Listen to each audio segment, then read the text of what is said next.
grab a cup of coffee, and meet your next favorite author. Nothing's off limit on Hot Seat.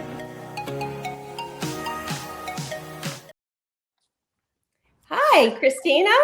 How you doing, Lark and Very Sarah? good. We are really excited to have you here talking about Teach the Torches to Burn.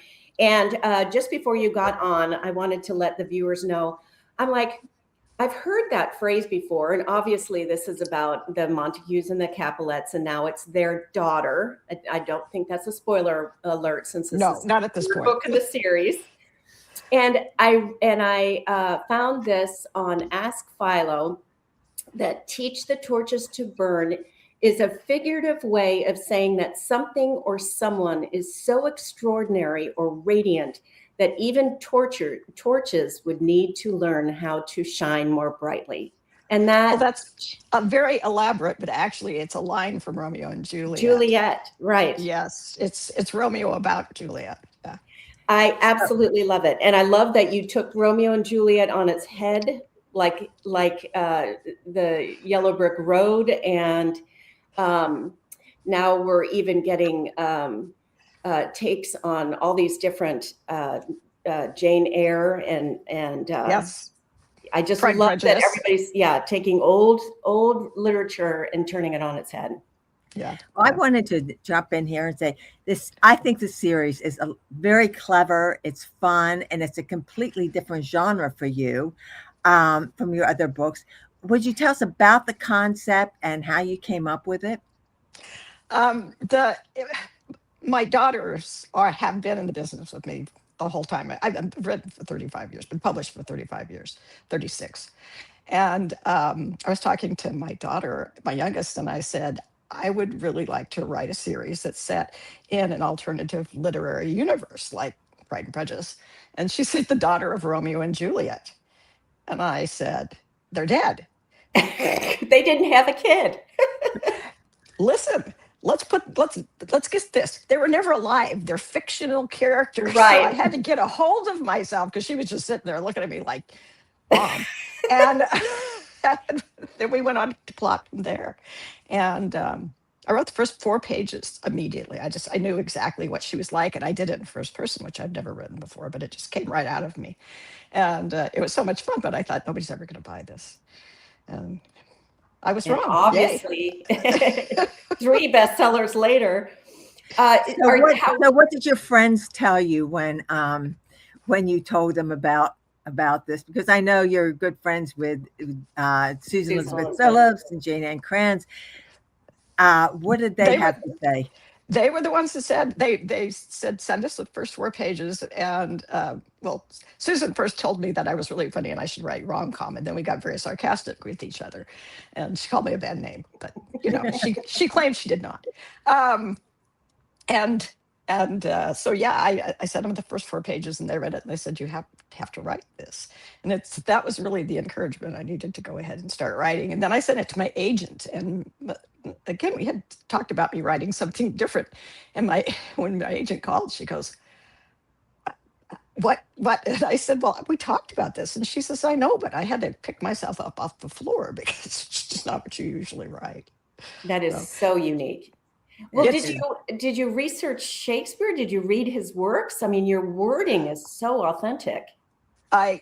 Yes, my poor husband, he had to watch so much Shakespeare and the plays in Romeo and Juliet, several versions, and things about Shakespeare and actors analyzing how they play the roles, and not just Romeo and Juliet, but all of them. And it was really a deep dive for me because I am no Shakespearean scholar. I assure you, I always say I'm like the peasant who stands in the pits and watches the play and enjoys it. And so that's what my part is with Shakespeare.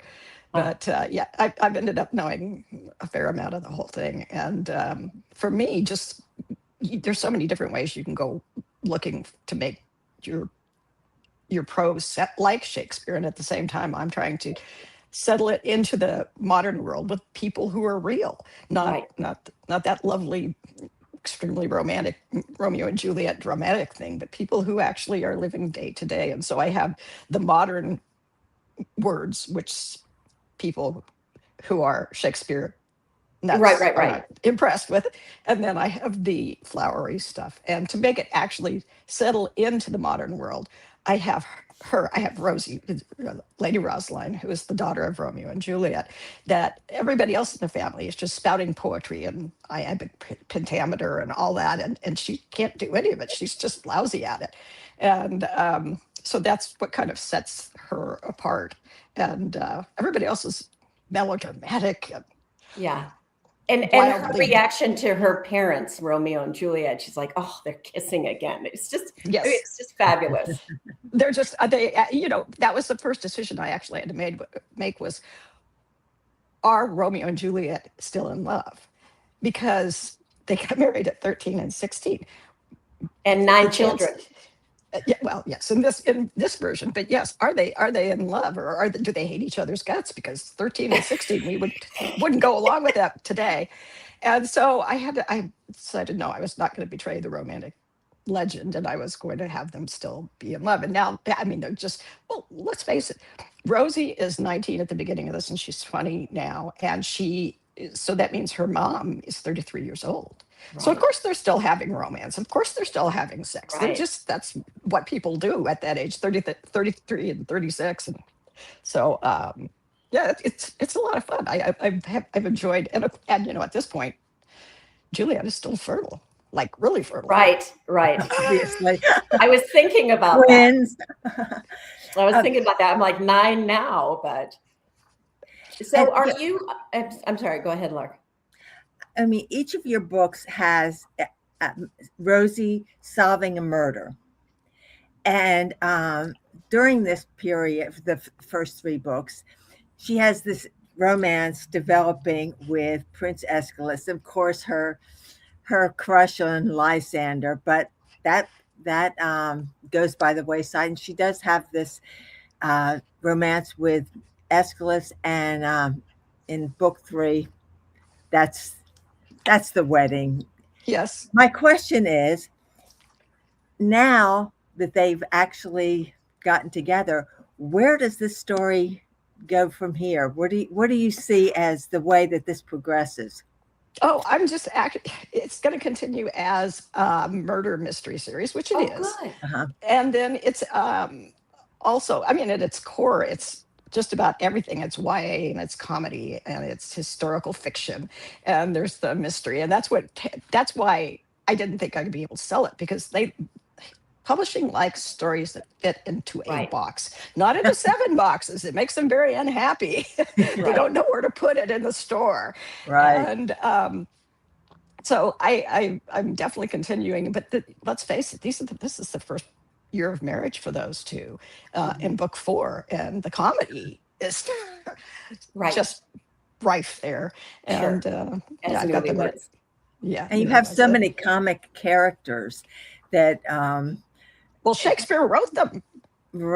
Yeah, I mean, and they're just wonderful comic, and there's so many characters that are very unique and fun, whether it's the princess, the old princess, or the young princess, and Romeo and Juliet are hilarious. I mean, it's just a lot of fun. Thank you. Yeah, I've had so much fun writing these books. It's been, you can tell. It comes across. You can. I wrote, after I finished this book, I wrote a wedding night novella, and unfortunately, it's not the fun sex kind. It's kind of a cute, quirky little fantasy thing, and it's going to be published. I don't know. They were talking about May, but I think it needs to be published sooner. So it's not coming this fall.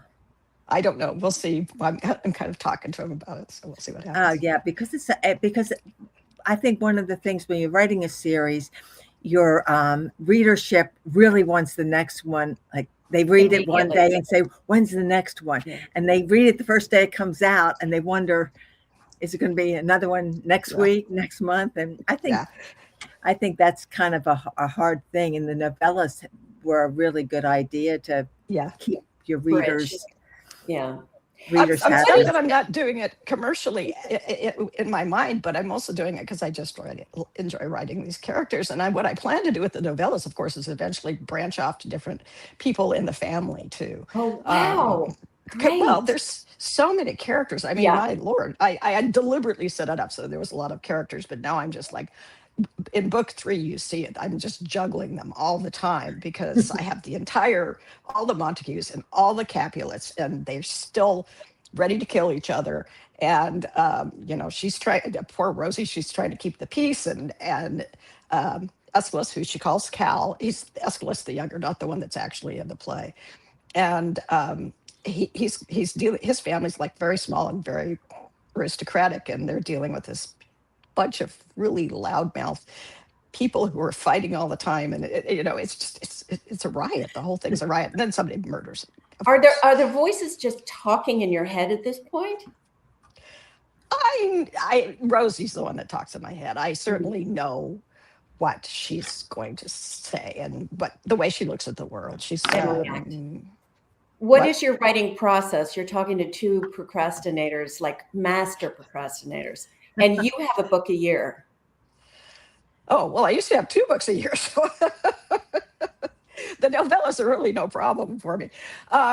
Actually, I used to have 3 books a year. Never mind.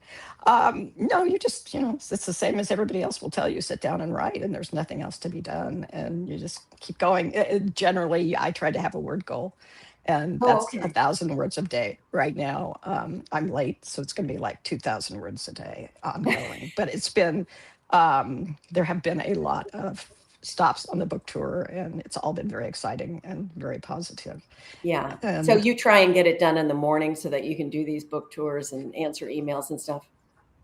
No. I'm just like you. I delay as long as I can. Okay. Normal. That's great. Yes. What's the secret to success? It's like, if you say procrastination, I'm like, yes. I have to ask you, have you gotten any outraged emails from Romeo and Juliet devotees? Oh, yes. No. They don't write emails. They write reviews. And I mean, some of them just, one lady, I think everybody knows anything about Shakespeare. He was just huge with the fart jokes. He loved fart jokes. So in the first book, there's a fart joke unlike my book on page 10. And some lady was so indignant about it. And I thought, well, then you're not a didn't read Shakespeare them. lover. Yeah. You're not a Shakespeare. Well, it's watching them. My last event, somebody said, how many times have you read Romeo and Juliet? I have never read it. I have watched it because I think reading Shakespeare is very difficult. But watching it, when you hear the words, you understand what's happening, and it comes in, and it's you get the rhythm, you get the joy of it. Yeah, that's interesting. So what are you thinking in terms of the length of the series? Is this just like, you're just going to keep going till you go, or you're like, it's about 10 books? No, I'll go until I don't want to do it anymore. But right now, I'm just having so much fun with the whole thing, and I have a lot of different ideas. And I kind of look at Shakespeare and think, what else can I do?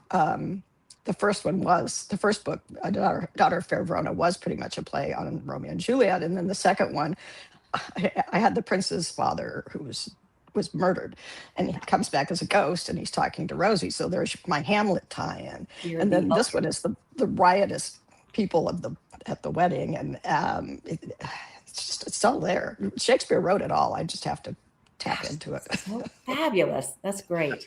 Do you read for pleasure? Do you read historical romance or mystery, or all the genres you used to write? It depends on what I'm feeling like. I will. I'm actually rereading The Bride right now by Julie Garwood, which is an old one. Really? Yeah, really old. Which I haven't read in probably 35 years. And then, but yeah, I read just everything. I've got all these books here, and they're not all mine, although that's what you're looking at. And yeah, I read pretty widely. I have really enjoyed reading books on the Renaissance and the food for the Renaissance, basically, and just to give myself a setting of the Renaissance. Have you tried any of those recipes? The pesto recipe. Yes. That looks you mean my recipes? Oh yeah. I don't do it unless I've done it. Yeah, the pesto garlic escape pesto that I put up, it's intense. You better, if you're going to do it. That looks good. Yeah, but pesto. If you do it with basil, my God, it's great. Yeah. And kind of substitute a little bit of the olive oil with lemon juice, and it just lightens it up a little bit. Yeah. Oh, I loved it. So I know that you and your husband do a lot of projects around the house. You have a Stonehenge. I don't do the projects. He does the projects. Oh, okay. So what's your project for this summer? We don't have anything new going on right now. The refrigerator's broken right now, so that's what's happening. He's downstairs with the repairman. Well, I'm up here being glamorous with you guys. Do you want us to keep you on longer? So no. He did. The Stonehenge was very interesting because we'd been to England, and we had moved onto this property in Western Washington, and it was 5.5 acres. It is 5.5 acres, and I was looking out at the side yard, and I said, I'd like to have a little Stonehenge, and I meant like a little Stonehenge, and he immediately is going, yeah. And so now he got in an excavator. He got in. I mean, we've got Stonehenge. So it's really the real thing. Yeah, it's way taller than me. The biggest stone is 5,500 pounds. Wow.